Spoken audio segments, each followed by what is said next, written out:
एक महत्त्वाची बातमी, सुनेत्रा पवार आज सायंकाळी 5 वाजता उपमुख्यमंत्री पदाची शपथ घेणार। सुनेत्रा पवार, जय पवार, नरेश अरोरा रात्री मुंबईतील देवगिरी बंगल्यावर दाखल झाले।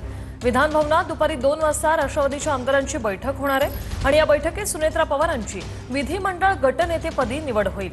गटनेतेपदी निवड झाल्यानंतर राज्यपालांना पत्र पाठवलं जाणार। याचा आढावा घेतलाय आमच्या प्रतिनिधींनी, पाहूया। सुनेत्रा पवार अजितदादांच्या मुंबईतील देवगिरी या शासकीय निवासस्थानी पोहोचलेले आहेत। आज अगदी थोड्या वेळापूर्वी मध्यरात्री 3:15 वाजता त्यांचं देवगिरी येथील बंगल्यावर आगमन झालेलं आहे। सुनेत्रा वहिनी पवार या उपमुख्यमंत्री पदाची आज सायंकाळी 5 वाजता शपथ घेतील असं म्हटलं जातंय। आज दुपारी 2 वाजता आपण जर बघितलं तर राष्ट्रवादी नेत्यांची बैठक होणार आहे। यात सगळे आमदार देखील असतील आणि या बैठकीत सुनेत्रा वहिनींची गटनेतेपदी निवड होईल।